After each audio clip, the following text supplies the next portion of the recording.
Okay,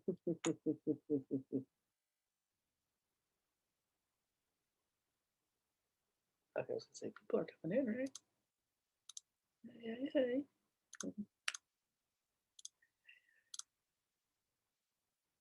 Alrighty.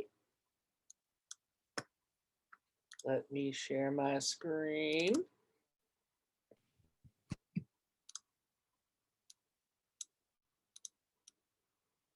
Howdy ho, everybody.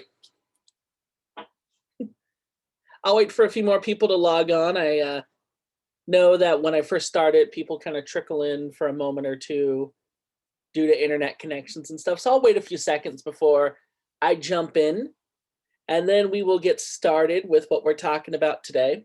I consider this really interesting stuff. I know it's also really mathy and complicated, but it's still really cool stuff in my opinion.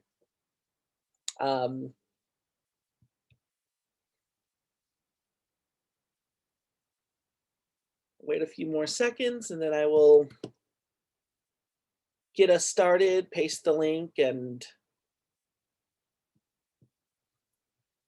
all right, I'm gonna go ahead and paste the link now and jump in and get us going. So first off, good afternoon, everybody. If you are here in the greater San Jose area, it is absolutely gorgeous outside right now. I almost wish I was teaching outdoors today. It's so nice. But that being said, we'll get through this and then it'll be a good chance to step outside. So let's get started. So what I wanted to do today is pick up where we left off last time. So last time we were talking about this process called adiabatic cooling. Basically, it's how air behaves as it rises. And so I have a question here. This is similar to the stuff I was talking about last time. Considering a parcel of air with a temperature of 19 degrees Celsius and a dew point of 11, is the parcel saturated or not? And if so, and what rate will it cool at as it rises? Let me paste the link here in chat for you to work on this question, and don't worry about being perfect. I would rather you give this a try and it not work out than not give it a try at all. But it's just a way to sort of pick up from where we left off last time. All right, so take a few moments, noodle this. Obviously, as more people trickle in, I'll paste the link a few more times. And then in about 7 or 8 minutes, we'll go over it and we'll get started. We'll go over it and we'll get started.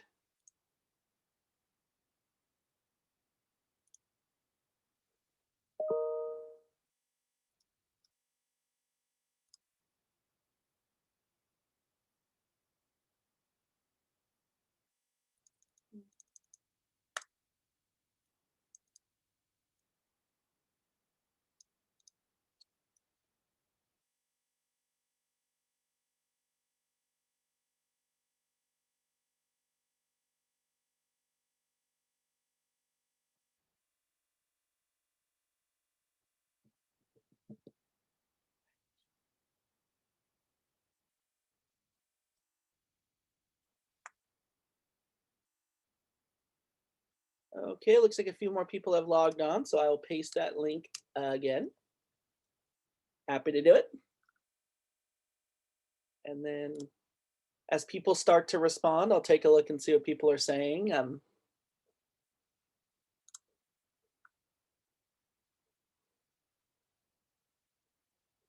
Okay. Mm-hmm.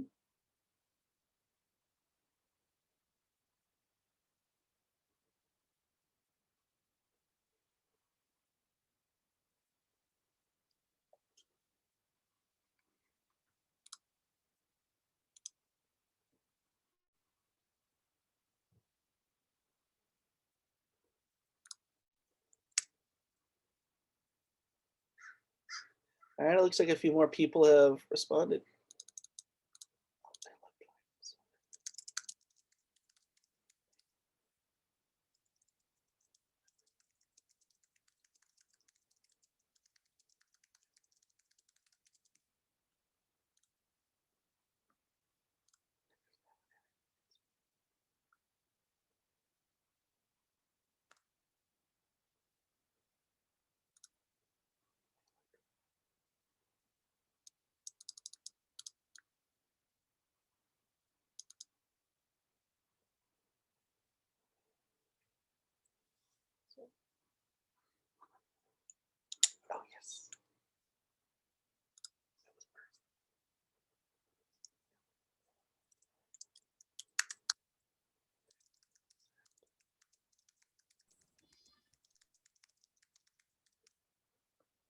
Alrighty, let me paste the link again. I know a few more people logged on. Take about 2 or 3 more minutes.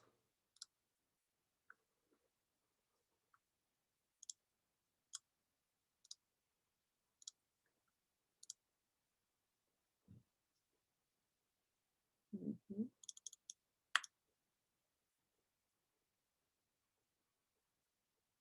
Mhm.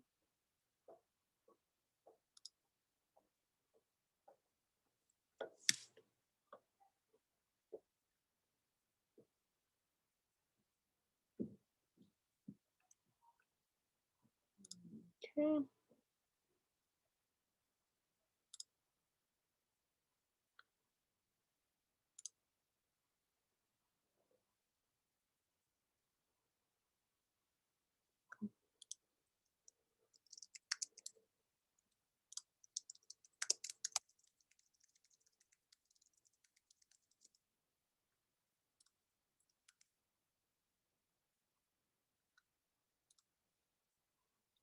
All right, another person just logged on, so let me paste that link again.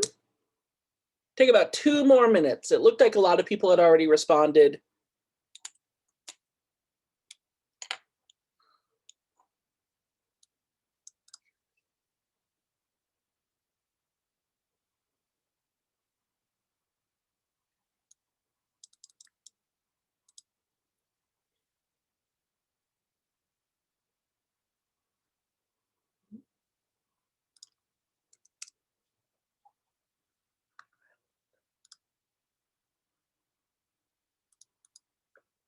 Mhm.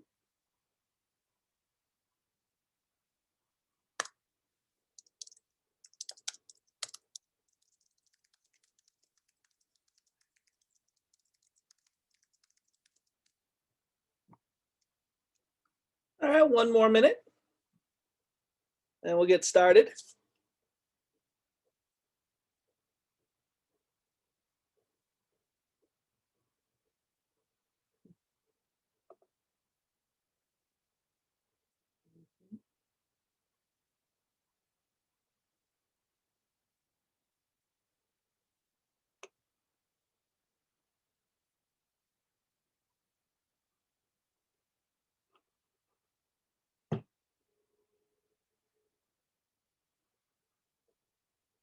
Mhm.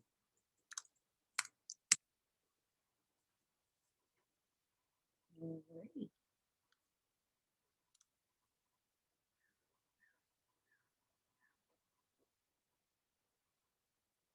Okay.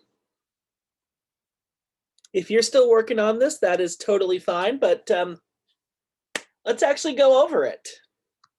So let me switch my screen over to these poll results, and we will go from there. Okay, so the first question.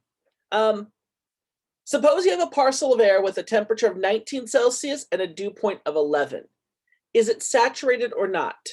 88.9% of you, 32 of you, said that it was saturated, or that it was unsaturated, sorry. And 4 of you, 11.1%, said that it is saturated. How do we know if it's saturated or not? Who remembers from last time? What is the rule that I said that you can use to tell if something's saturated or not?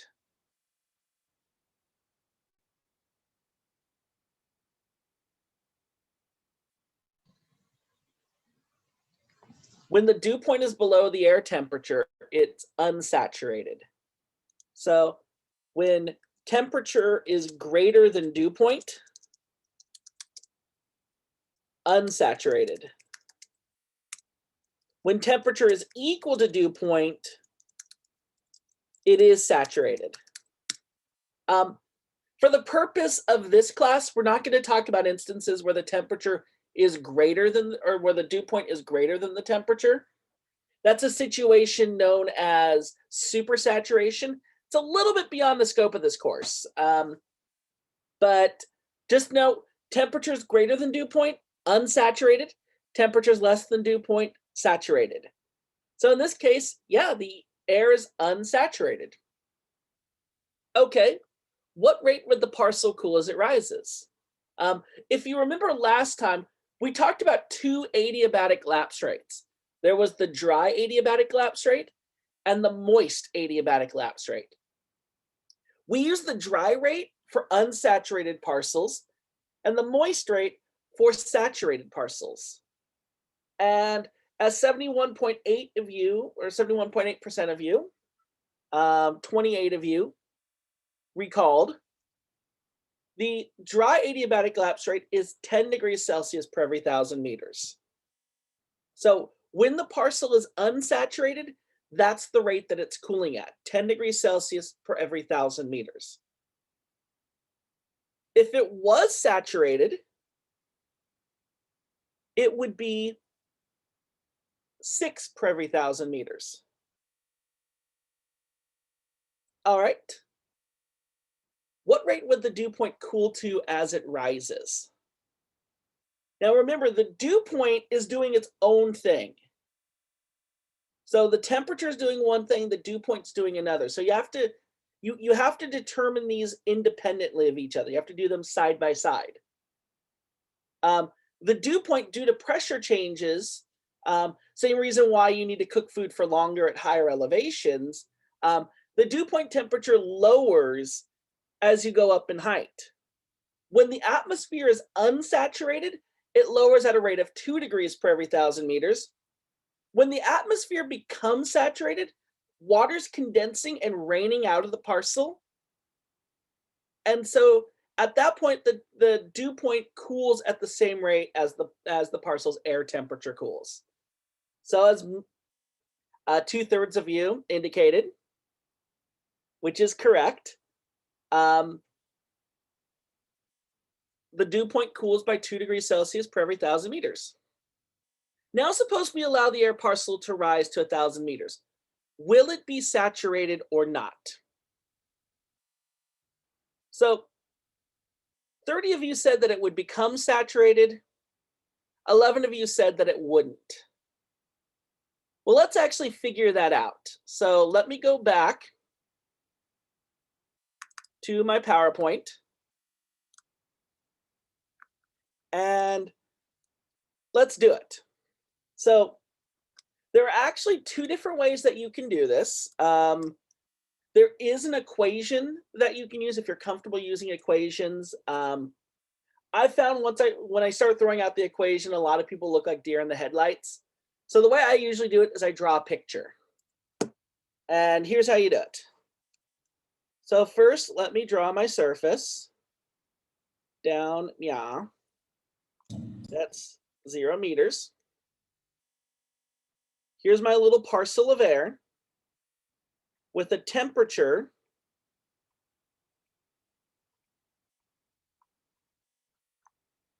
of 19 degrees Celsius and a dew point of 11 degrees Celsius. Now at the surface, my temperature is bigger than my dew point. The temperature is higher than the dew point. In that case, the atmosphere is unsaturated. So we know that as this parcel goes up, it's going to cool by 10 degrees Celsius per every 1,000 meters. And my dew point is going to cool by 2 degrees Celsius per every 1,000 meters. So based on that, what would my parcel's temperature be at 1,000 meters? What would my parcel's temperature be at 1,000 meters?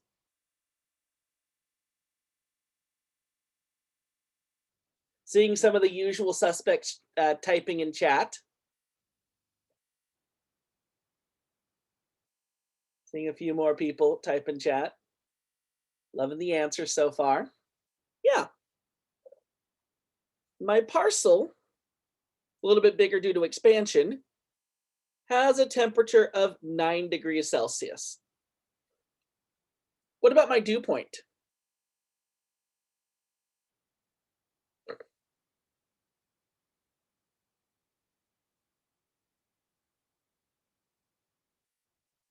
11 minus 2, 9 degrees Celsius. So that being said, because something magical happened, I'm going to change my pen color. At this height, at 1,000 meters, my parcel's temperature now equals the dew point temperature. This is a saturated atmosphere.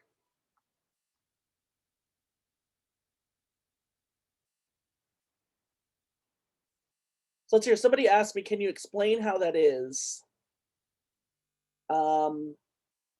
So once again, when a parcel is warmer than the dew point, it's unsaturated. When a parcel is equal to the dew point, it is saturated. So unsaturated if the parcel is warmer than the dew point, saturated if the parcel is equal to the dew point. So it's saturated when the two are equal. And the reason why it's saturated at that height is because between the surface and 1,000 meters, my parcel cooled at 10 degrees.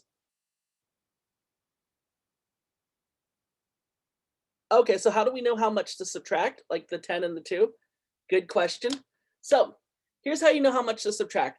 If the parcel is unsaturated,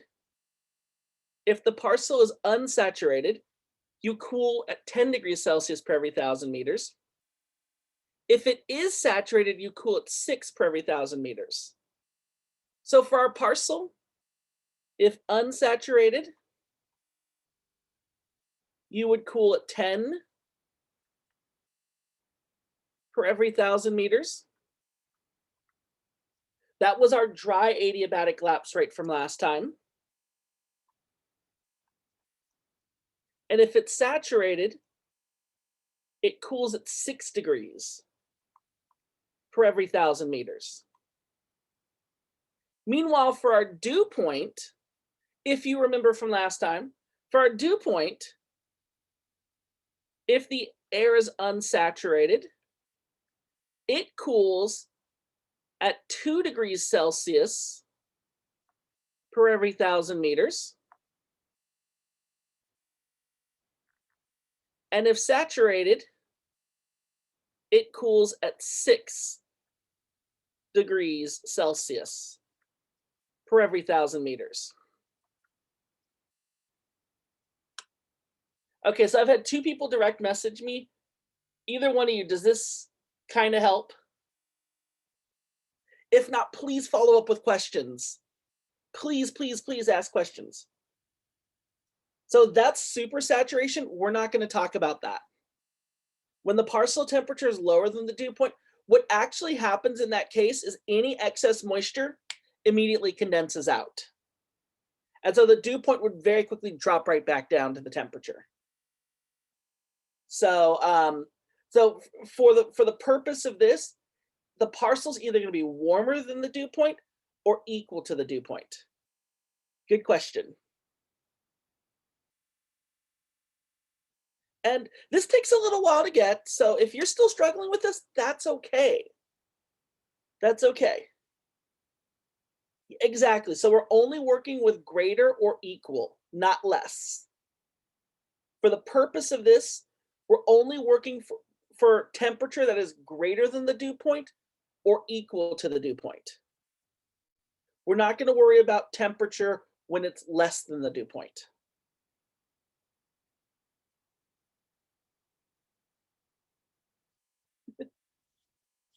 That's okay. That's why we're going to take it slow. So somebody just said that math is hard for them.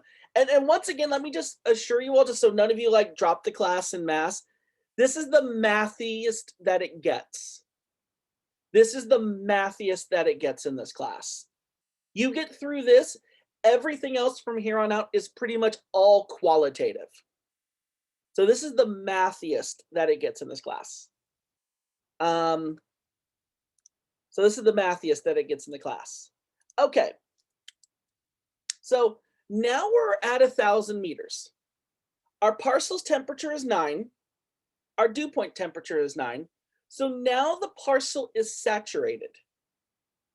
Let's let the parcel go up to 2,000 meters.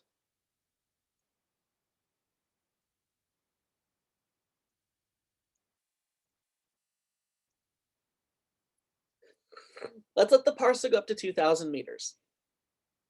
How much is the parcel's air temperature going to cool as it rises to 2,000 meters? How much is it going to cool by?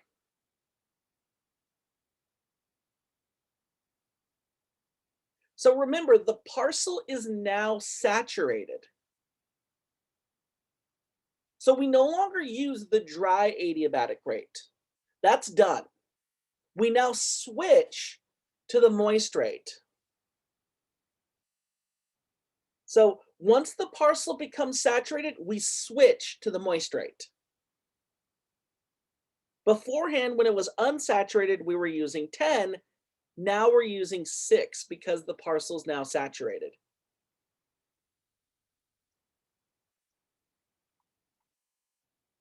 And I'm having a bunch of people private messaging me the correct answer. 3 degrees Celsius. And our dew point temperature, how much would it cool by? So remember, right here, I have the two lapse rates. 2 if unsaturated, 6 if saturated.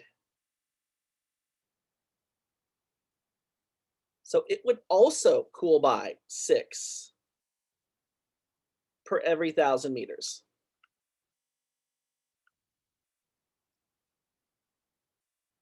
So it would also have a temperature of 3 degrees Celsius.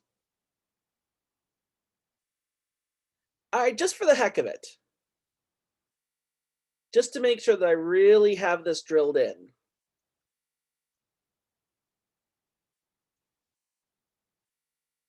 What about at 3,000 meters? What would my parcel's temperature be at 3,000 meters?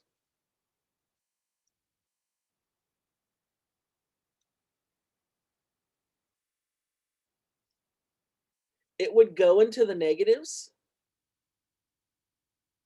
It would definitely go into the negatives. And by the way, don't be afraid of negative numbers with this. The parcel will eventually cool to negative numbers. All that means is any additional condensation is going to become ice. That's the only thing that changes. I have a good question being asked in chat. I'll get to that in a second.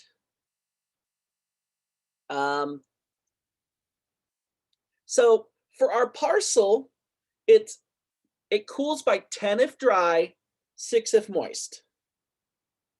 For our dew point, it's 2 if dry, 6 if moist. So as soon as our parcel becomes saturated, the dew point switches from 2 to 6.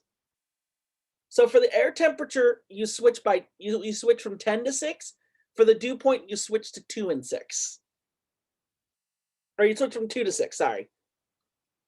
So here you would also be cooling by 6 degrees Celsius per 1,000 meters.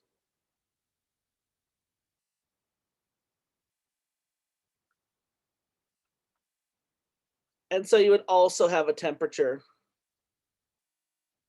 of -3. Somebody private messaged me. Did that kind of help to explain that? I know it's a lot.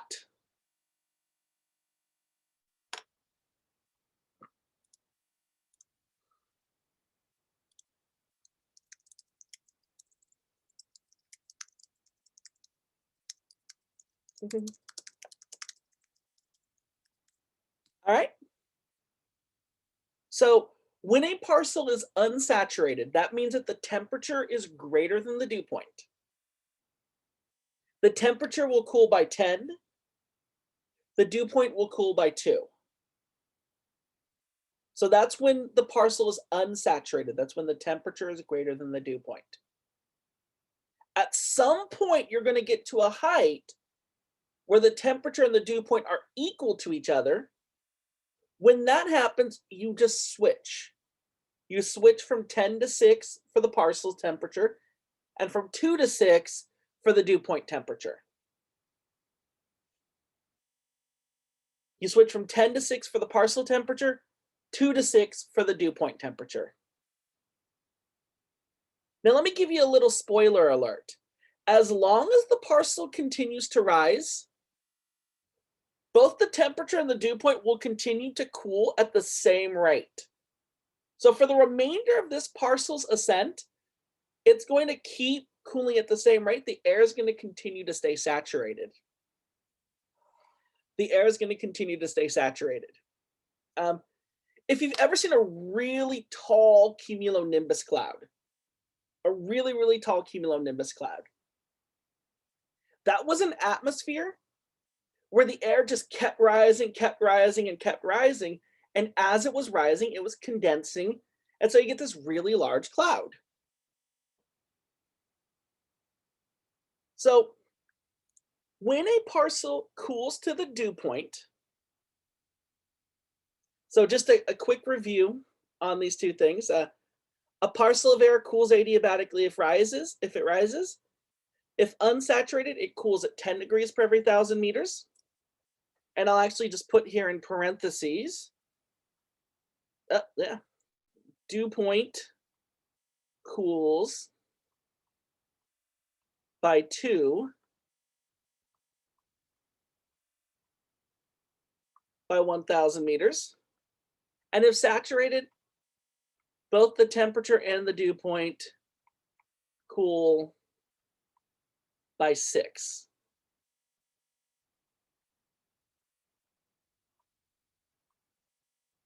They cool by 6. And then how do we know if a parcel is saturated? A parcel is saturated when the temperature and the dew point are equal to each other. That's how we know that they're saturated. That's how we know that they're saturated. All right. I do want to mention something else really quickly about this. This is a lot of information to digest, and it's definitely very intuitive. One of the things I did to help with that is I actually developed a little cheat sheet that I posted on Canvas. And then I also wrote down a couple of examples that I also posted on Canvas. And so I really recommend between now and next time and the next few class sessions, take a look at that cheat sheet. And that'll be really helpful for you if you feel like you're kind of getting lost in all of this, because it is really easy to do that. And like I wanted to say to reassure a lot of you last time, when I took this class back in 2008, I didn't fully get this. So if you're struggling with it, if you're not getting it, if it's rough, that's okay. We're going to get you through it. I promise. I just want to say that just to reassure anybody who may be feeling a little overwhelmed by it. It's like, we're going to get through it. I'm not going to let you fall on the wayside. And so let's keep going. So once a parcel becomes saturated, as it continues to rise, moisture inside the parcel is condensing. Moisture in the parcel is condensing, and we switch from the dry rate to the moist rate. So once a parcel becomes saturated, it begins to cool moist adiabatically. We switch from that dry rate to that moist rate.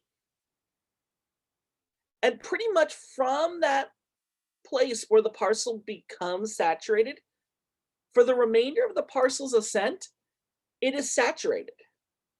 And so it's going to continue condensing. And so we start seeing this nice big cloud. There's actually a fancy term for this, and this is a term I want you to know. It's a term I want you to write down. The lifted condensation level.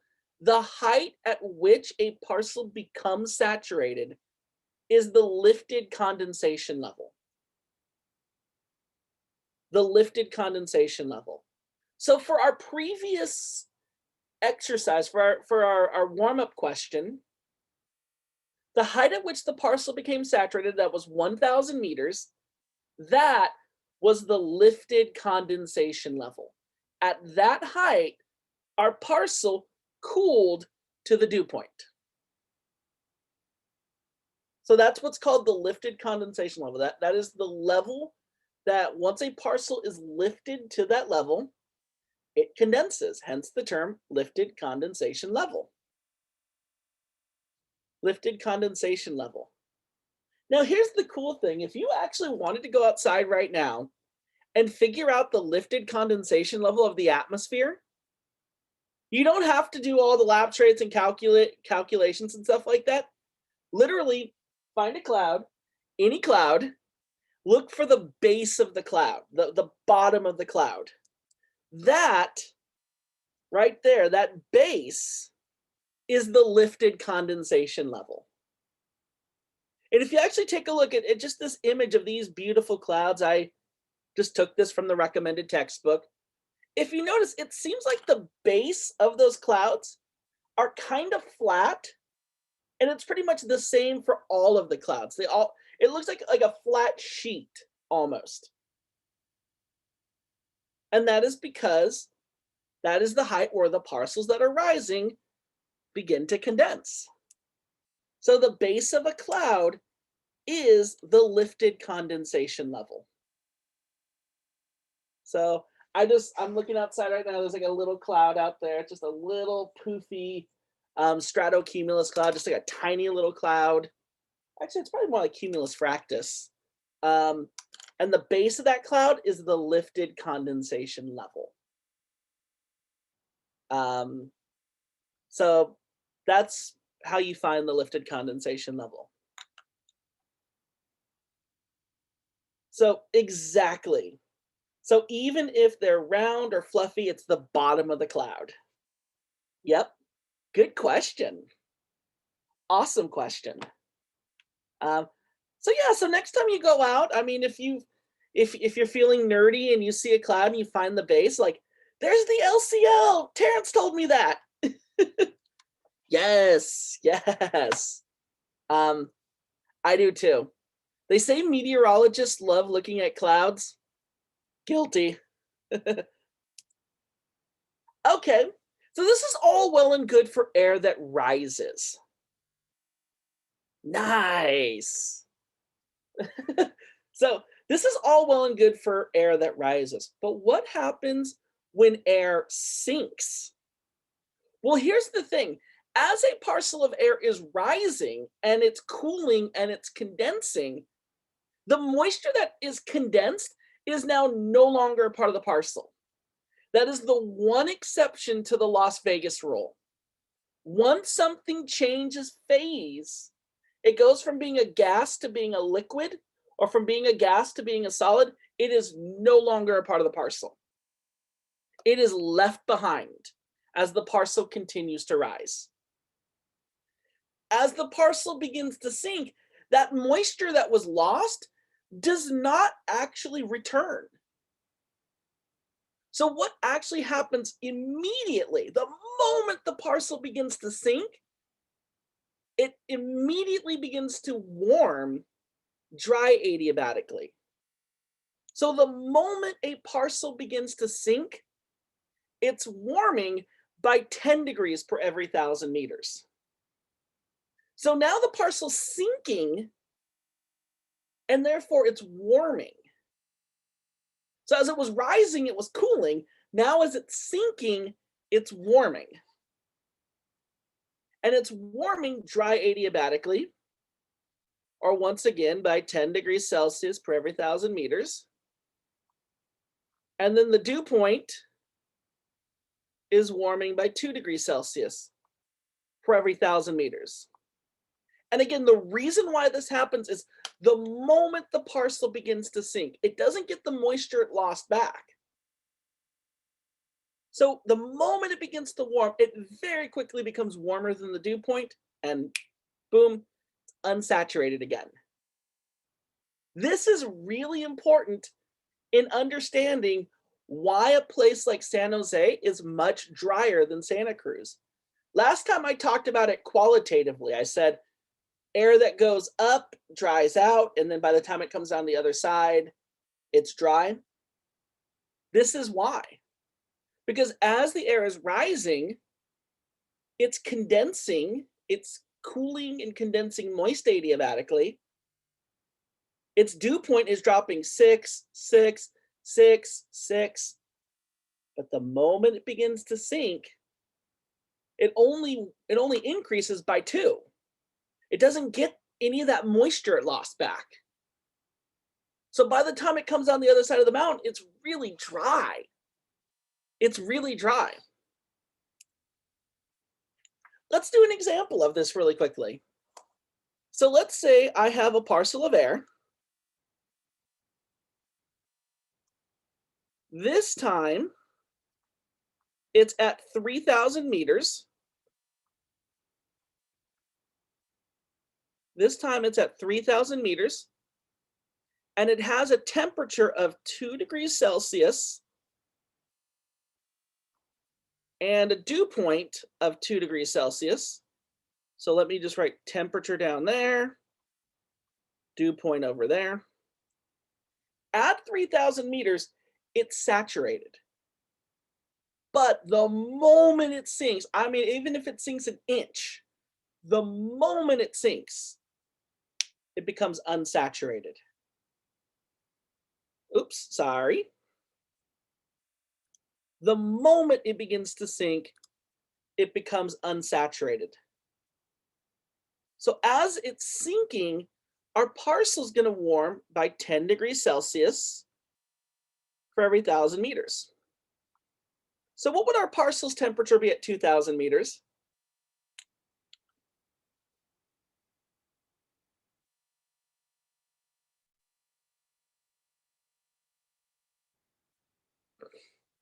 Okay, I've got one person saying 12.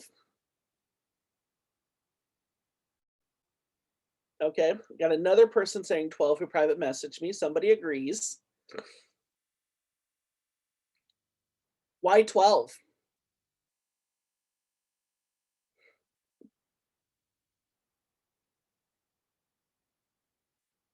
The parcel's no longer saturated. And since it's sinking, rather than subtracting 10, you're adding 10. Exactly, you are adding 10. So 12 degrees Celsius.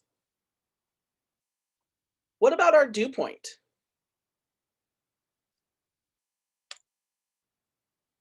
So because the air is unsaturated, how much is our dew point going to warm by?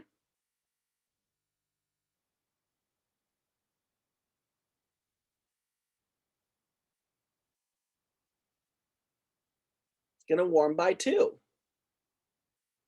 Remember, if it's saturated, it would be 6. Since it's unsaturated, it would be 2.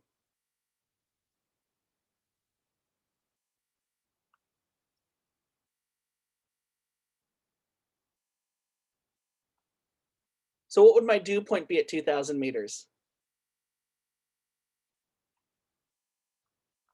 Okay. So now my parcel's 12, my dew point's 4. Is my parcel saturated or not? It's unsaturated.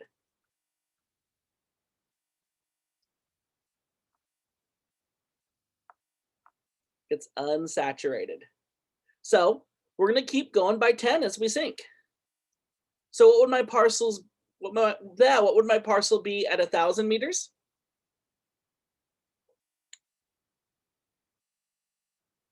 Got some 22s coming in. One person private messaged me 22. One person public messaged me 22. Another person 22. 22. Loving it.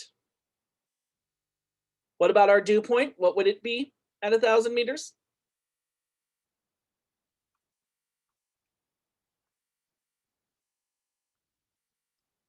And now let's go down to the surface. What would my parcel's temperature be at the surface? 32. And what would my dew point be at the surface? 8.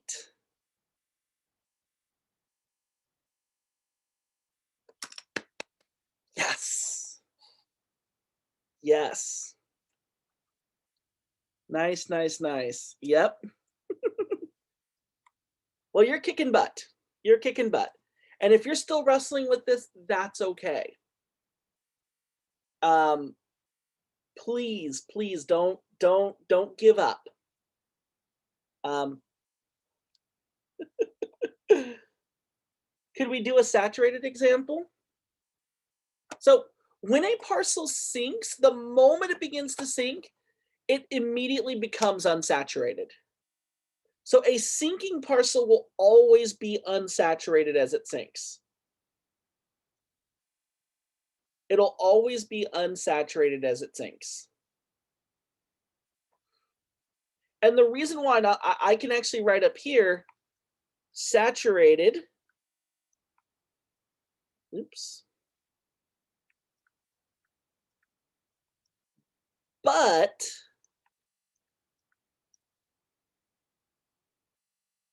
unsaturated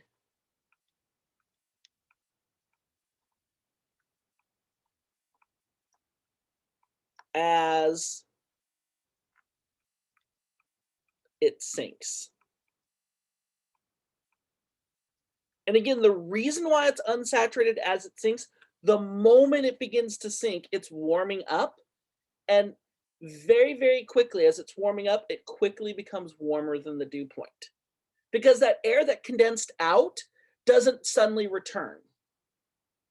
It doesn't suddenly return. So, believe it or not, this is why a parcel of air is dry on the other side of a mountain. As it goes up the mountain, it's cooling, it becomes saturated, it condenses, moisture falls out of it, and so it's losing moisture as it rises. The moment it begins to sink, it doesn't get that moisture back. So as it begins to sink, it stays unsaturated. And by the time it makes it down to the surface, it is a warm, dry parcel. Have you ever wondered why it's so warm here in the fall?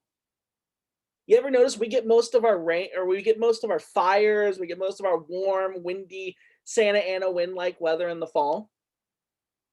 We're going to talk about why the winds themselves happen next week. But today, basically what happens is air goes up and over the Sierra Nevada. And as it comes down the other side, as it comes down the Sierra Nevada into the Sacramento and then eventually out into the Bay Area, as it's coming down the mountainside, it becomes hot and dry. And so now we have hot, dry, windy weather. That is what gives us all those fires. That's why the biggest fires we experience happen in the fall time. We're going to talk more about that next week. So, but that's at least the first part of it. As the air goes down the mountainside, it becomes hot and dry. But for a more local example, this literally explains why we are so dry in the San Jose area compared to other parts of the Bay Area. Just for reference, Santa Cruz, just over the mountains, gets twice as much rain as we do. I have seriously thought about moving there just because I love rain. Just because I love rain. The only reason why I don't think I would move there is that my life is here. And it's still a nice getaway. I mean, it's not that far away. If I wanted to drive there today and go to Humble Sea Brewing Company and grade papers, totally do it. But that being said, it's so much drier there than it is here because as air travels up and over the Santa Cruz Mountains, as it goes up and over Highway 17, it's losing moisture as it goes up because all that moisture is condensing. By the time it makes it down the other side of the mountain, it's a lot drier. This is what is called the rain shadow effect. The rain shadow effect is the reason why we don't get as much rain here. As air rises up a mountain, it cools and condenses into clouds. That moisture that was in the parcel is essentially wrung out. It's almost like as it's going up and over the mountain, it's almost like it's being wrung out of its moisture. So by the time it goes down the other side, it's a lot drier. And that moisture does not return to the parcel. Therefore, as the air comes down the other side, it's hot and dry. So this is why we don't get as much rain here. Because the air that's rising up and over the mountain is losing its moisture. And as it comes down the other side, that dew point doesn't recover. It doesn't go back up as quickly as the air temperature is. So the air is unsaturated and we have hot, dry air by the time it makes it down to the other side. There's a nice little diagram that sort of explains how this happens in the recommended textbook.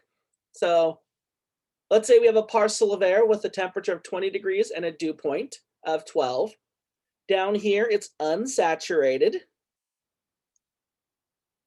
So the parcel cools by 10. The dew point cools by 2. And then once that parcel gets up to 1,000 meters, the two are equal to each other. Who can remind me, what is this called again? Lifted condensation level.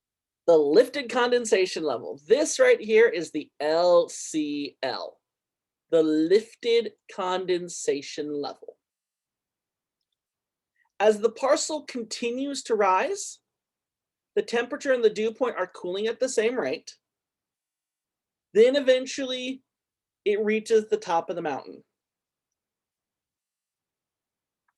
If it comes down the other side of the mountain, the parcel now warms by 10 degrees for every 1,000 meters for the air temperature.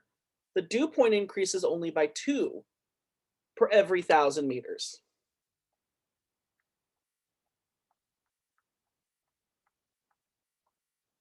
So that's temperature, dew point.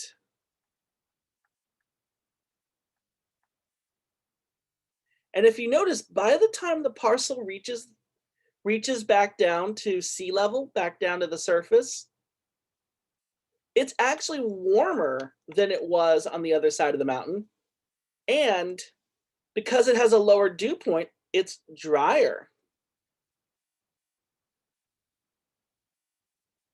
Is this why random little droplets coming from clouds that are barely there after it rains, like yesterday? Ooh, we're going to talk about that next time. So we're going to talk all about precipitation next time. That's a really good question. That does happen though. So sometimes clouds will just rain themselves out. And you'll see a cloud falling apart essentially as it's sprinkling out. Good question. Somebody private messaged me that. Good question. If you've ever driven, let's say up Highway 280 towards Half Moon Bay, and you're going up, you're getting close to Burlingame, maybe a little bit further up towards Millbrae, and you look over at the mountains, and it looks like there are clouds that are sort of pouring over the mountain, yet they don't seem to make it down the other side. This is why. This is why, because as they're going up and over one side of the coastal range, they're condensing and all that moisture is being left behind as a cloud. As it comes down the other side, it quickly becomes unsaturated. So this is why that happens. And we can see the consequences of this in our local climate. Santa Cruz's average rainfall is twice as much as San Jose's. And Santa Cruz is a lot cooler in the summer than San Jose is. Some of that has to do with the fact that it's right by the ocean as well. But these mountain chains play a huge role in that. And Santa Cruz versus San Jose, that's a good local example, but that's not even the most extreme example. If you've ever wondered why places like Phoenix are so dry, or have any of you ever driven between Sacramento and Reno before? Anybody here ever do that? This last year for my anniversary, my wife and I we went to Tahoe to celebrate our anniversary. We ate at Hell's Kitchen, that's Gordon Ramsay's restaurant. Um, and as we're driving up Highway 80, there are these tall redwood trees. It's so beautiful, it's so mountainous. The moment you pass Truckee and you begin to make your way down into Reno, it turns into a desert like that, like very, very quickly. This is why. But here's just the local example. So, if any of you have ever looked at our mountains on the eastern side of San Jose, um, every so often during the winter time, you'll see a little bit of snow on top. But in the summertime, those mountains are brown. They're brown, they look dead. Um, well, that is because those mountains aren't getting any rainfall because all the rainfall rained on the other mountains on the western side.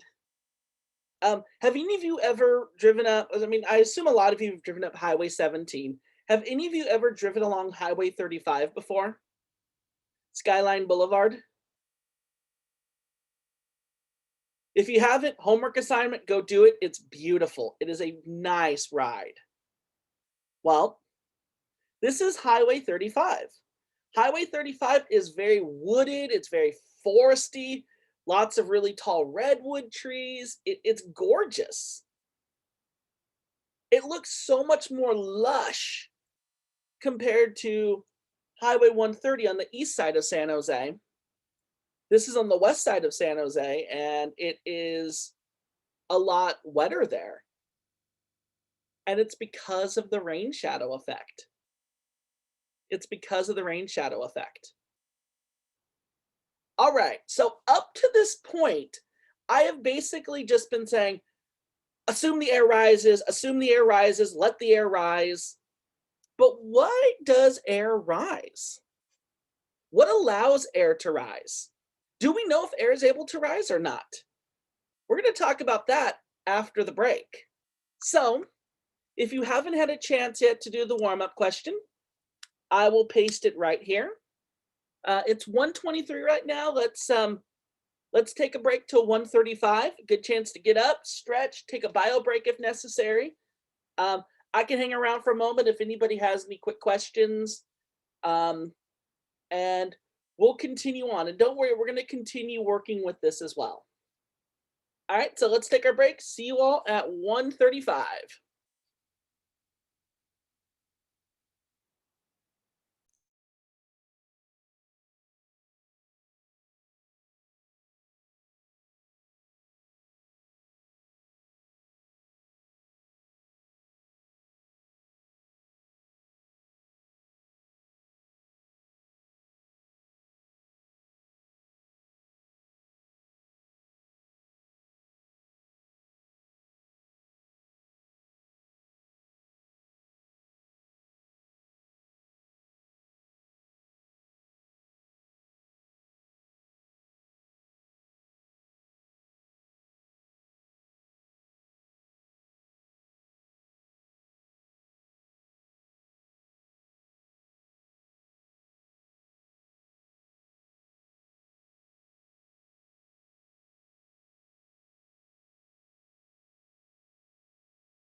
bring it back.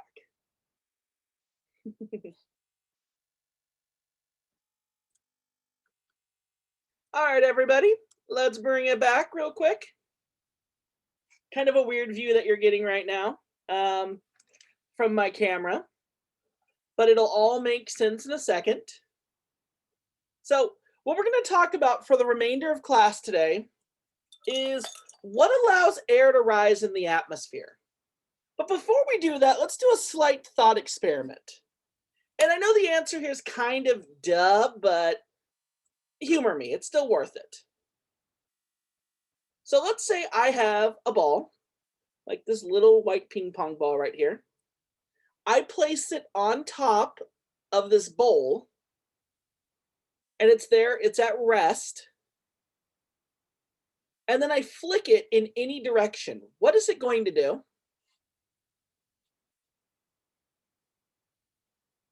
I flick it in any direction. What is it going to do? It'll bounce around. What else will it do? It'll roll off the side. Don't believe me? Let's do it. There it goes, went off the side. Okay, so it's at rest again. Now this ball has some grooves on it so that it can stand put, but this is kind of like a ball on top of a hill. Let's say you're walking on top of a hill and you see a ball up there and you think to yourself, or you see a ball, you look at it, you think it's my head, and you decide to go, dang that, Terrence, and you kick it. It's gonna roll down the side of the hill, right? But what happens if I turn the bowl like this? Put my ball in the center. I know you would never. But let's say I kick the ball now. What would it do? So now you're walking down a valley. You see the ball. You think, ah, grr, Terrence. And you kick it.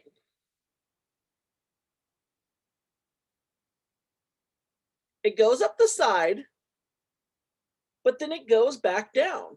It's kind of wiggling a little bit right now, but if we give it just a moment, watch what happens. It essentially returns to its original position. It essentially returns to its original position. So here's what this actually represents. This represents what we call equilibrium. Right now, when the ball is at rest, it's in a position of equilibrium, meaning all the forces acting upon it are all balanced out. And then I come along and I'm in my little attitude and I decide I'm going to kick it. By kicking it, I've moved it out of its equilibrium. What it does next determines if it's stable or not. In this case, having the ball inside of the bowl or having a ball inside a valley, when I kick it, it moves up a side and then moves right back down and eventually returns to its original position. This is what's called stable. In this kind of position, by moving the ball away from its original position,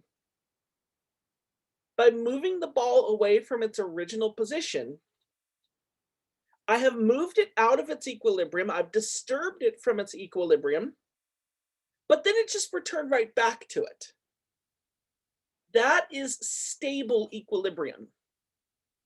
In that case, you disturb it, it returns back to its original position. On the other hand, if I flip the ball again, have my ball up here, put it right at rest, a little bit harder to do because the ball is curved. Put it right at rest. But then I flick it now. I used the same strength, I just did a little flick. This time, it rolled down the side, it flew off, rolled down the side. Did it return to its original position in this case? Did it return to its original position when I moved it? Or did it move further away? It moved further away from its original position. That is what we call unstable. That is unstable equilibrium. In an unstable situation, first, everything's still at rest. We're still in equilibrium. But all I do is disturb it, just very slightly, just nudge it a little bit. And it moves further and further away from that equilibrium. It moves further and further away from that equilibrium. And with that being said, let me flip the camera back to me. I again. But that is unstable. So when I had the case of the ball at the bottom of the hill inside the valley, it was stable. Knocking it out of its original position just put it right back into it. But in the case where the ball was on top of the hill, nudging it in any direction caused it to move further away. So that being said, that is the concept of stability. And a parcel of air's ability to rise or sink is dependent on its stability. It's dependent on its stability. So with that said, how does the stability idea relate to everything we've been talking about? I'm glad you asked. So again, in a stable situation, you disturb something from its equilibrium and it just returns to it. For a parcel of air, if I took a parcel of air and threw it up into the atmosphere, so I took it, I grabbed it, and I hurled it up in the atmosphere, in a stable situation, it would just sink right back down. It would return to its original position. But in the case of an unstable atmosphere, if I were to take that parcel and hurl it up, it's going to keep going further and further and further away. It's not going to return to its original position. So in a stable situation, it returns to its original position. In an unstable situation, it moves further and further away from its original position. The reason why this matters is because in the case of a stable atmosphere, air can't rise. If you push air up, it just sinks right back down. And by the way, everything that's in that air also sinks right back down. So if there's fog, that fog stays put. If there's smoke, that smoke stays put. You ever notice, and especially this last year, we had a few days where it was really, really smoky, where the air quality was just horrible. On those days, the atmosphere was really, really stable. And so any smoke that was trying to rise couldn't. And so it just stayed put down here near the surface of the earth. It just stayed put down here near the surface of the earth. So in the atmosphere, stability determines whether air rises or sinks. In a stable atmosphere, air can't rise.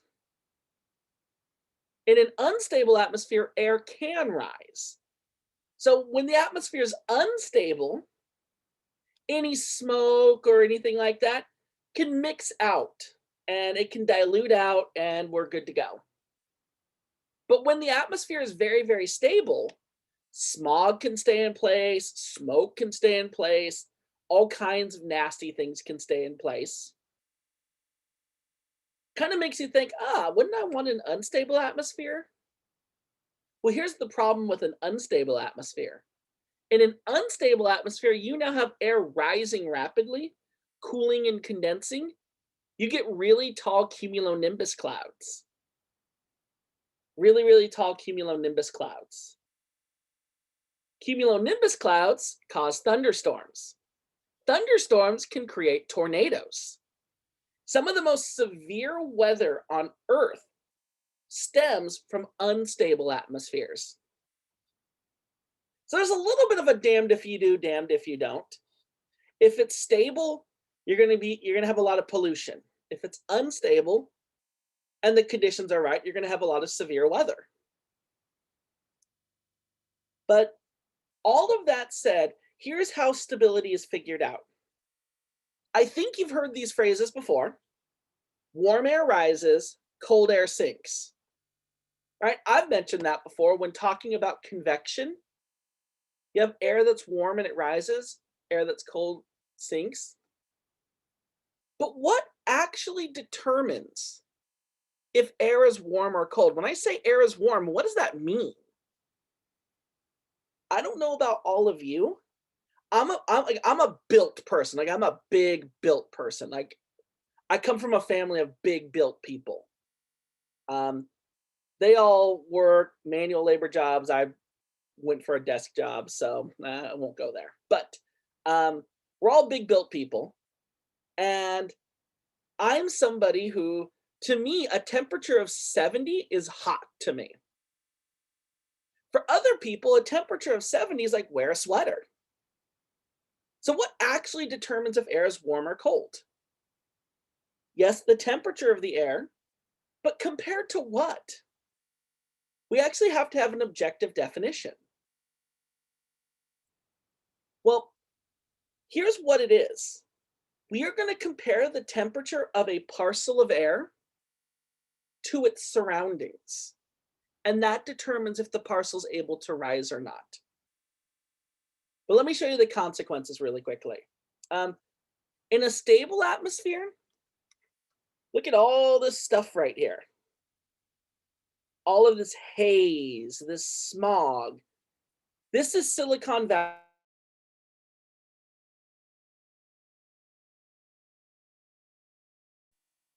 Looking down over Silicon Valley. Looking down over Silicon Valley. Can everybody hear me? I just got the little your internet connection's unstable. Did I cut out there for a second? Okay. So, good. So this Silicon Valley down here. Okay, am I good now, everybody? Sorry about that. Gosh, I hate technology sometimes. Good, beautiful. Okay. Yeah, this is Silicon Valley looking down from Alum Rock Park.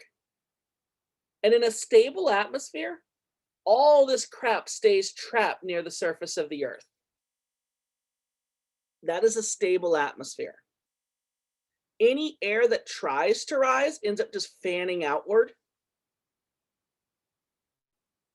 And all the crap that's in that air stays put. In an unstable atmosphere, you get stuff like this. This was a picture taken from roughly 32,000 on an airplane. Here, the air keeps rising and rising and rising, forming really puffy cumulonimbus clouds that produce some of the strongest, yes, somebody just mentioned in chat as a direct message. So you need some instability to have fresh air. That's one thing that you need. If you've ever heard of a spare the air day, it's not necessarily that we're polluting more. It's just on that day, the conditions are so stable that all that pollution is just going to stay put. And so we're told, hey, pollute a little bit less today. That way we can all breathe the air a little bit. So this is an unstable atmosphere. In an unstable atmosphere, air is able to just freely rise. Air is able to just freely rise. Now, that being said, how do we determine the stability of the atmosphere? How do we determine if the atmosphere is unstable or stable, unstable, or not? So here's how. Let's say we have a parcel of air, got our parcel of air, and it's got some temperature in it. It's got some temperature in it. And it's at the surface. So here's our parcel. Then we have our dew point. We're not going to worry about that right now. Then we have our atmosphere. Well, if you remember from last time, our parcel is adiabatic. What that means is it does not exchange any heat or energy with the surrounding atmosphere. It is completely isolated from the surrounding atmosphere. It is completely isolated from the surrounding atmosphere. What that actually means, because it's completely isolated from the surrounding atmosphere, the atmosphere is doing its own thing. The temperature of the atmosphere does not necessarily equal the temperature of our parcel. The temperature of our atmosphere does not necessarily equal the temperature of our parcel. Even worse news, unlike our parcel, which had, I know it seemed complicated, but unlike our parcel, which actually had a relatively clean set of rules, if saturated, subtract 10, or sorry, if saturated, subtract 6, if unsaturated, subtract 10. Our atmosphere does not have any rules like that. Our atmosphere does not have any rules like that. There is no easy lapse rate I can give you, no set lapse rate that the atmosphere has. The atmosphere's lapse rate differs from day to day and even from moment to moment. So in order for us to figure out what the atmosphere is doing, if it's stable or not, we actually have to do something else. So these parcels are completely isolated from the surrounding atmosphere. So the parcel's doing its own thing. It's heating or cooling due to expansion or contraction. It's doing its own thing, whereas the atmosphere is able to be heated, or its temperature is able to be affected by all those other things that can affect something. Radiation, advection, convection, conduction, all those other things that could affect the temperature of the atmosphere can affect. What I really want you to get right now, though, is that the temperature of our parcel and the temperature of our atmosphere are often different from each other. Again, we can calculate the temperature of our parcel using those lapse rates, either 10 if dry, 6 if moist, but we don't have that luxury with the atmosphere. The only way that we can actually figure out the lapse rate of the atmosphere is through direct observation. We actually have to measure the atmosphere's temperature to determine if the atmosphere is stable or not. Anyone want to guess, how can we measure temperature of the atmosphere? We can easily do it here at the surface, but how do we do it higher up? What can we do? Anybody want to take a guess? Weather balloons, weather balloons, weather balloons. Well, here's what we actually do. We get a really, really, really tall ladder, like the one on the show South Park, the ladder to heaven. And we have some poor meteorology teacher, the one who got the low rate my professor scores, climb up, and every few feet he measures it. I'm just kidding. Nope, we use weather balloons. We use weather balloons. And this is what we do. South Park is brilliant. But we find the temperature of the ambient atmosphere by using weather balloons. This is actually a picture taken by my friend and colleague, Dr. Craig Clements of San Jose State University, home of the nation's top fire weather research lab. This was one of his grad students. Her name was Carrie Kiefer at the time. She's now married. to another gentleman. So she has a new last name now, Carrie Strenfield. She actually works for PG&E. She used to work for the Weather Underground. And she's a field meteorologist. And this was her and a few other people actually out doing some research on the atmosphere before lighting a fire, before actually doing a prescribed burn. So here they are, they're out there, they're taking atmospheric measurements. And what she's actually doing in her hand, this little white box with this long antenna, this is attached to this big weather balloon. This little white box is what is called a radiosonde. Basically what a radiosonde does, as the balloon floats its way up, the radiosonde measures air temperature with height. As you go up with height, that radiosonde is measuring air temperature. It's also measuring other things. It's measuring atmospheric pressure, it's measuring dew point temperature, it's measuring wind direction, wind speed. It's doing all of that. It's doing all of that. Hooray. But that is why we launch weather balloons. We launch weather balloons to determine if the atmosphere is stable or not. How is the balloon brought back down? So here's what happens.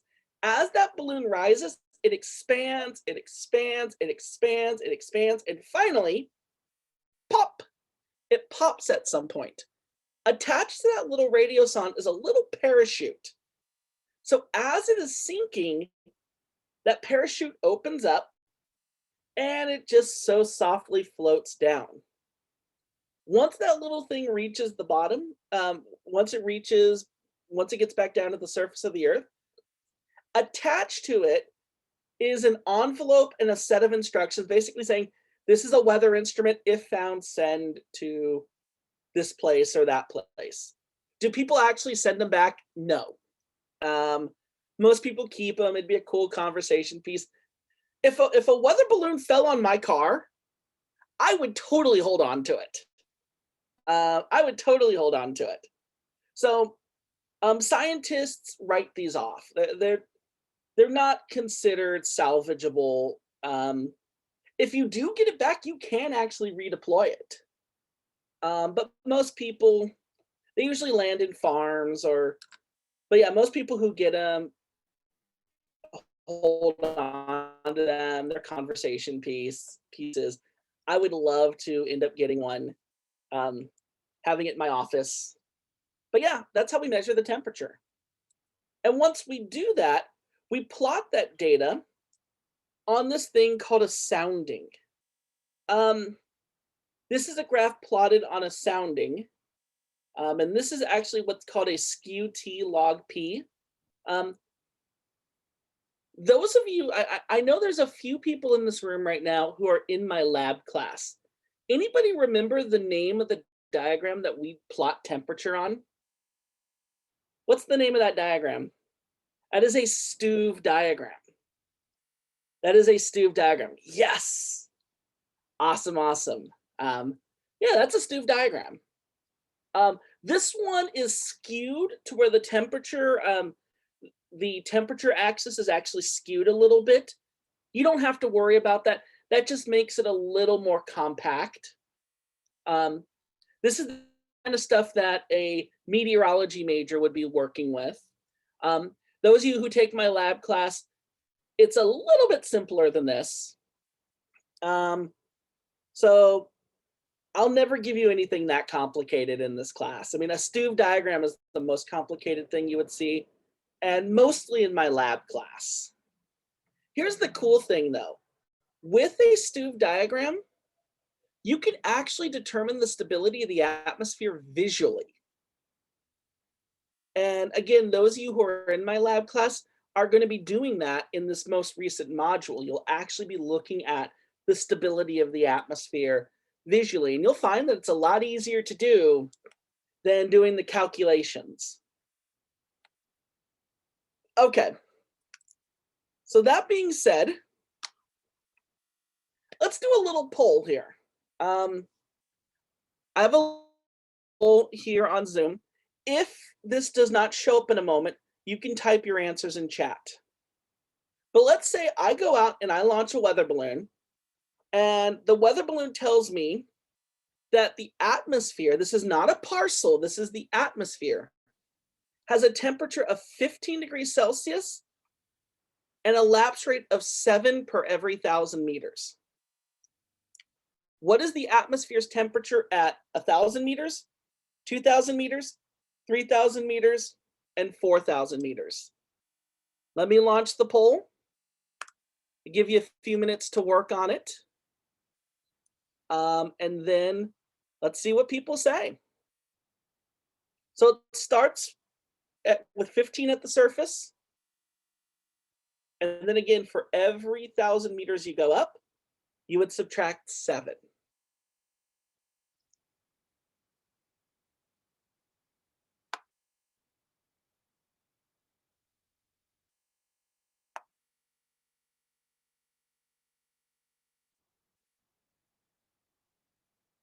Okay. Votes are starting to come in.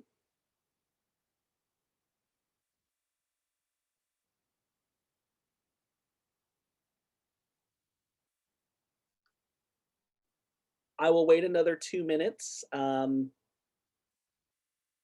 I can at least throw a hint your way real quickly.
All right, 2 more minutes. So far, 27 people have voted.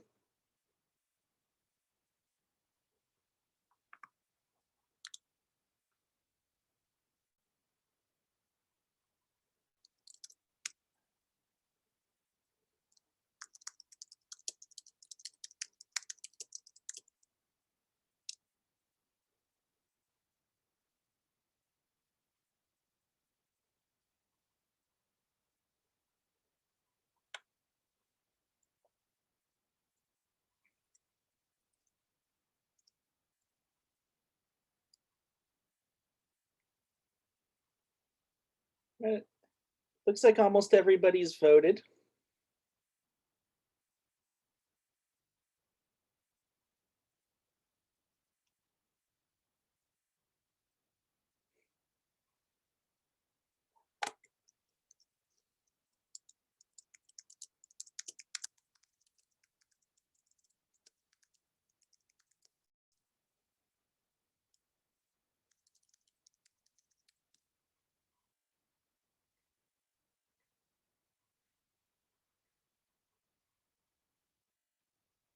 You took statistics, but this makes me cringe.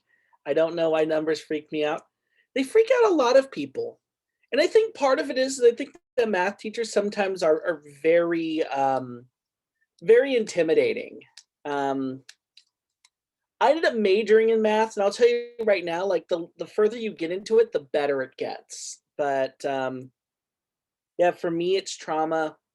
Yeah, I always feel so bad about that. Like, that's always, if I didn't end up teaching meteorology, I would want to teach math because I would want people to love it because there's cool stuff you can do with it. All right, it looks like just about everybody's voted. I would never want anybody to feel bad. I don't understand why parts of English are in a math problem.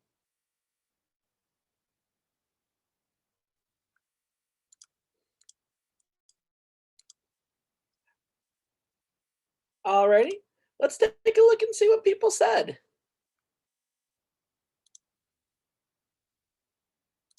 Let's take a look and see what people said.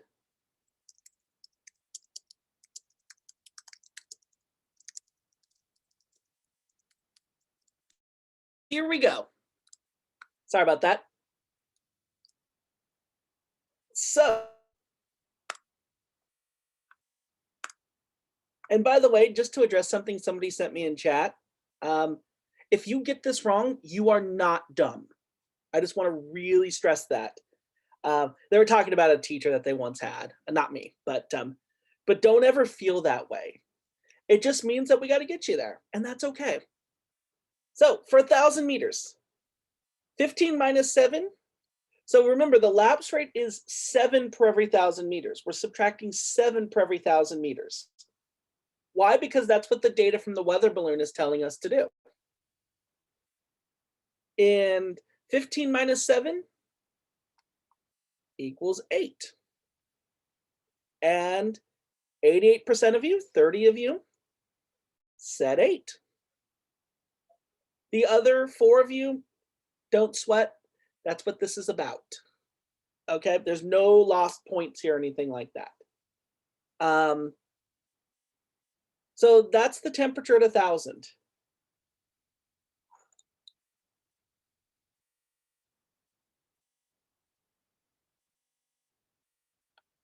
So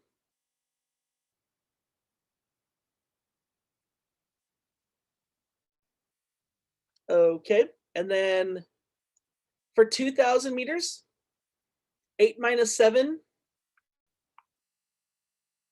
would be 1. And the bulk of you got that one right. For the next question, 1 minus 7, -6. Once again, the bulk of you got that right. And then -6 minus 7 is -13. So most of you are getting this. Most of you are getting this.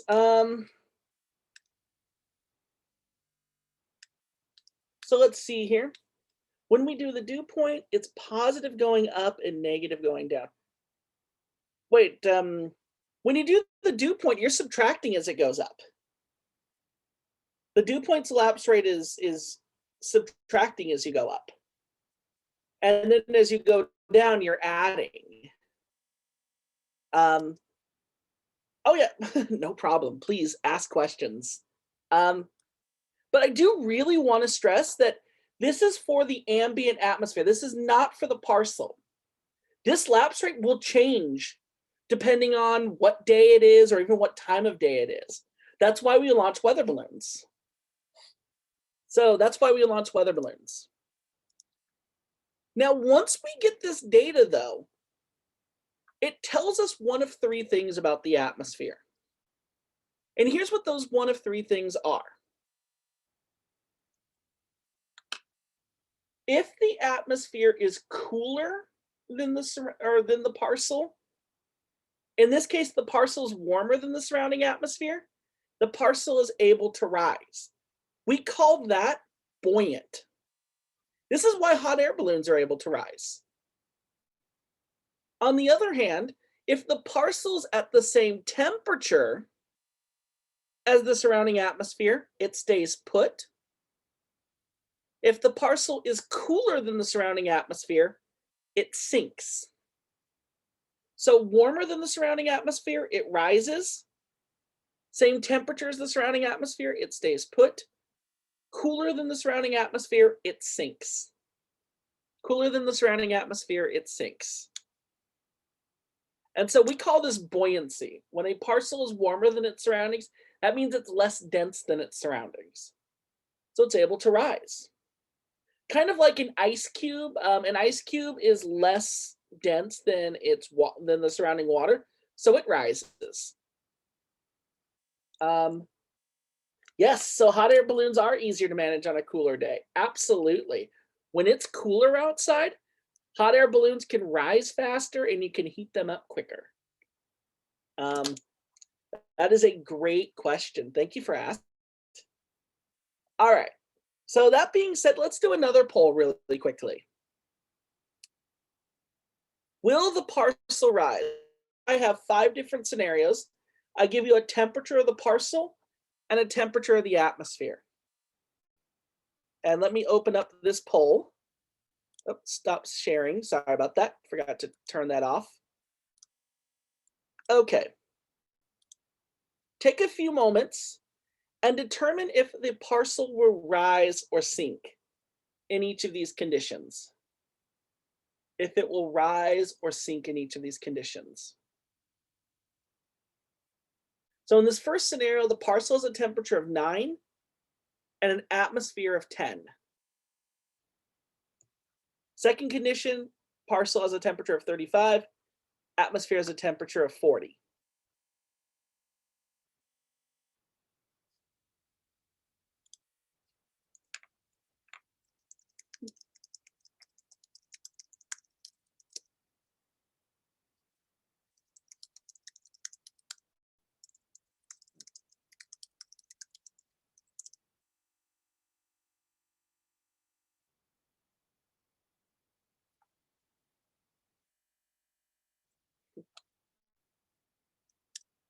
Ooh, one quick little math reminder for one of these questions. The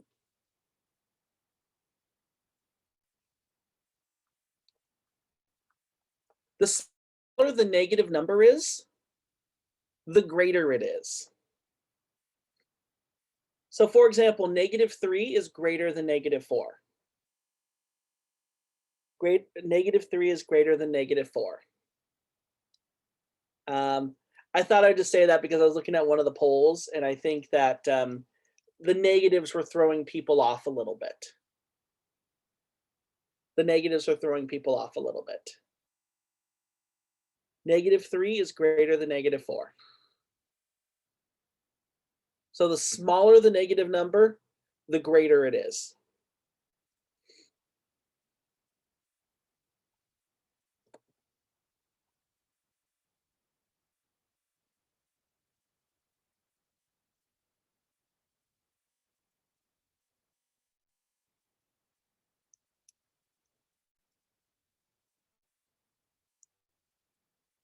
The smaller the negative number, the greater it is. About half of you have voted so far. Let's take another minute or so and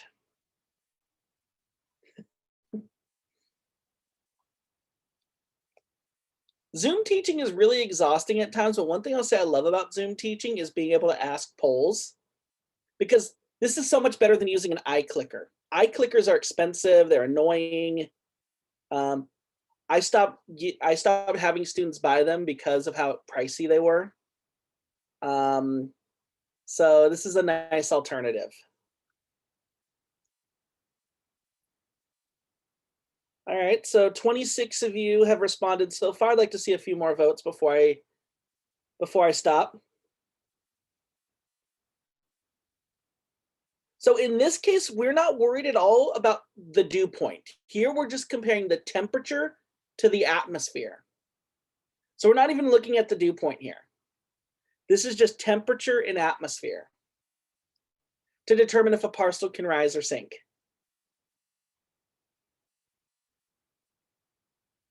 If a parcel is warmer, it rises. If it's cooler, it sinks. If a parcel is warmer, it rises. If it's cooler, it sinks.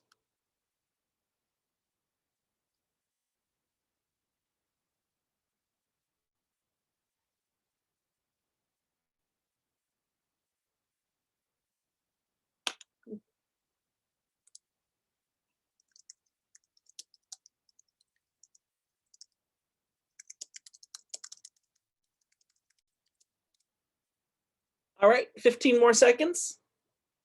Get those votes in, and just let me stress right now, if you don't get anything wrong, or sorry, if you get something wrong, this is totally just participatory. Like, I'm not looking for right or wrong answers. So no sweat there. If you get something wrong, you're not losing points or anything.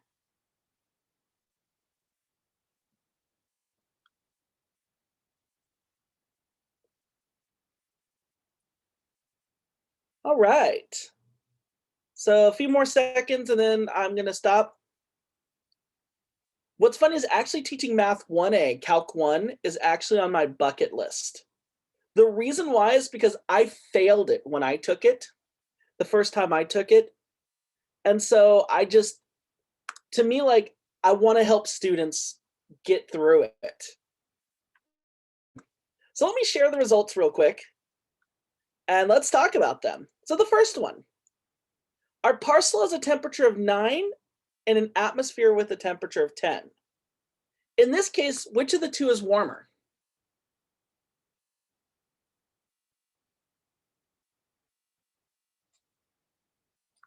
Which of the two is warmer in this case? The atmosphere is warmer in this case. Since the atmosphere is warmer, the parcel sinks in this case. So here, parcel sinks.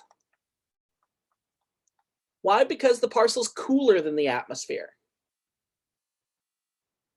Okay, what about the next one?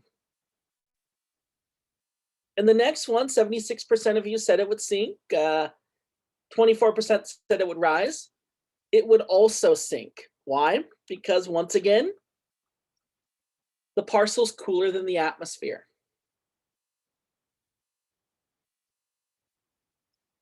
And the third one, our parcel has a temperature of +5. Atmosphere has a temperature of -5. I know a number of you say stay in place. That's okay. But in this case, the parcel's +5. That's warmer than -5. As a result, in this case, the parcel rises. Number 4, here's a big one that I think trips up a lot of people. And I do think that it is discomfort with math. I think that when we get into negative numbers, I think that people start to think that because it's negative, something else weird happens. Nope, as long as the parcel is still warmer than the atmosphere, it will still rise. Doesn't matter how cold it is, as long as it's warmer than the surrounding atmosphere, it will still rise. In this case, our parcel has a temperature of -10. Our atmosphere has a temperature of -11. -10 is warmer than -11. So as 23 of you, 68% said, the parcel will rise. Finally, the last one, the two are the same, and 91% of you said they would stay in place. They would stay in place. They would not rise, they would not sink, they would just stay in place. All right. So that being said, this is it for today. It is 2:19. I want to be respectful of your time. I'll get into how this relates to stability next time. Between now and next time, our next independent climate investigation is up. You're going to want to get your hands on a bag of M&Ms or a bag of peanuts or a bag of something for it, because it actually covers how precipitation forms, how cloud droplets become raindrops. And we'll talk more about that next time as well. So any questions, comments, concerns, threats, anything like that, I can hang around for a few minutes. I also did finish grading the most recent quiz. Take a look. If you have any questions or concerns, please don't hesitate to ask me. Otherwise, have a great weekend, everybody. I don't know if any of you are planning on watching the Super Bowl. I kind of expect this year is going to be kind of a lighter year for football than in the past. Tom Brady's in it again. But all right, I'll see you all next week. Yeah, I know, snore. Bye. Thank you, Professor. Have an awesome weekend. You as well. Oh my God. Who will win Super Bowl? What's up? Who will win the Super Bowl? Who will win the Super Bowl? It's tough to say. I don't know. I'll flip a coin. Usually I enjoy just doing the Super Bowl party. Obviously, because of COVID, I can't do that. Maybe I'll do one on Zoom just for fun. Yeah, a virtual one. Or actually, maybe what I'll do during the Super Bowl this year is do this. What is that? Is that a The Pocky One Chip Challenge. oh? How do you do The that? world's hottest tortilla chip. Oh, tortilla chip. World's hottest tortilla chip. Okay. Oops.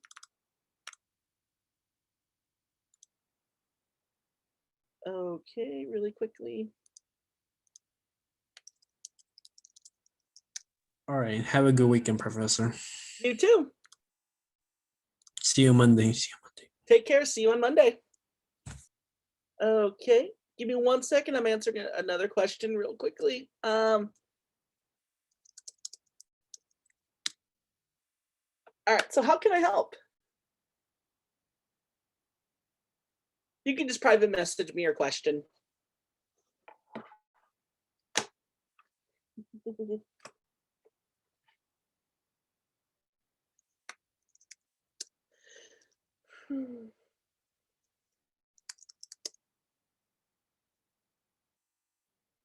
Oh, can you hear me right now? Or okay, you can hear me right now. Okay, so your microphone's not working. Okay. Okay, you can type your question in chat.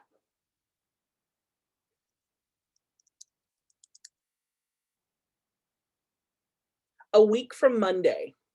It's due a week from Monday. So yeah, so it's due. Let me give you a date.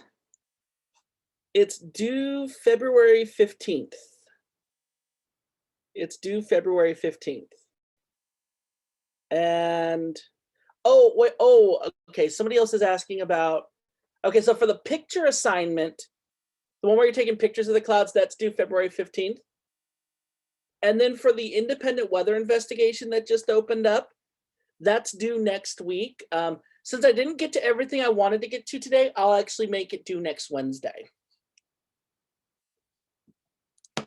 Hope that helped.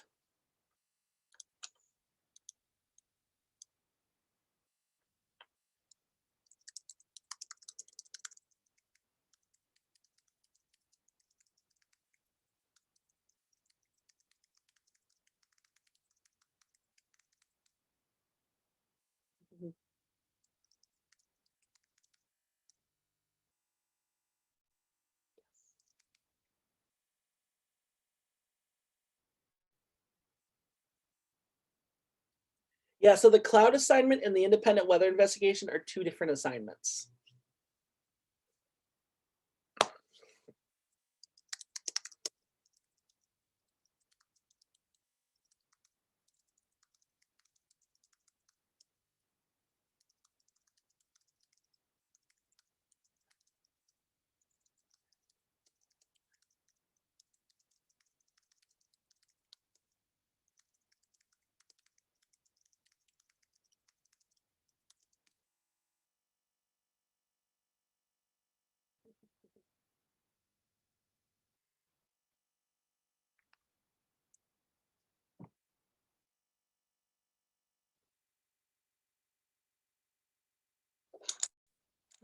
Okay.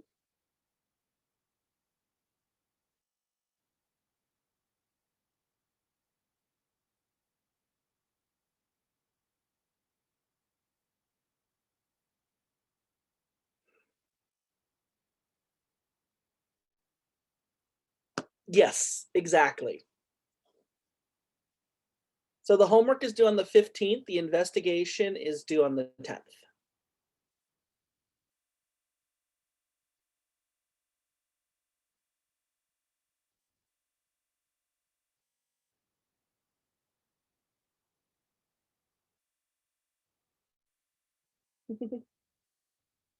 Give it your best shot, and then if you need, and then on Monday we can go over it and we'll figure out what if you did something wrong, we'll fix it. And that's true for anybody.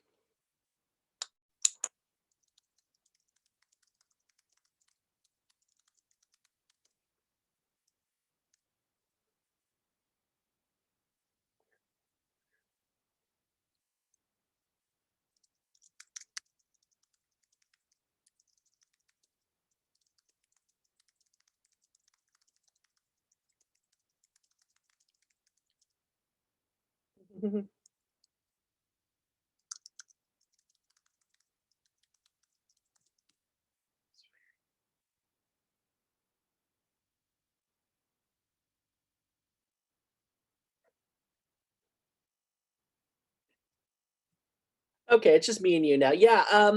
So if you turn it in and get something wrong, we can fix it, and you'll be able to turn it in again. And So that's true for basically, anybody. we could do it. We could turn it in as many times we want before the due date, if we get it Yes. wrong. Yes. And that goes for both of them or only one? So for the cloud assignment, honestly, as long as you provide me 5 clouds and take a good guess as to what kind of cloud it is, I may provide some feedback on it as far as oh, it might have actually been this kind of cloud, but that's about it. You won't lose points for that. Oh, okay. Yeah, because I got confused. I was like in the gym and I was trying to like take a picture and I was like, wait, he wants proof. So I was like, what should I do for that? No, that was totally fine. What you sent me was totally fine. Okay. Because I don't want to like hold up a piece of paper and like, ruin the whole thing. Like it's just for my satisfaction because I don't like that. So I was like, oh, maybe I should do something else like that could like maybe a screenshot of like the time and date or No, something. as long as you have something that shows me that you didn't just get it from Google, Mhm. yeah, I'm happy. And what you sent me was totally fine. And does it have to be all different clouds or it could be the same too? I say the more different, the better. If you're just Uh-huh. taking, like, you can't just take 5 pictures of that exact same Yeah, cloud and yeah. send that in. Now, if you take 2 pictures of 2 different clouds and they happen to be the same type of cloud, that's fine. Okay, yeah, because I got confused when I was taking the pictures. It looked like the same, but it was, I don't know. I took it in different days too. So I was like, okay, it looks the same to me.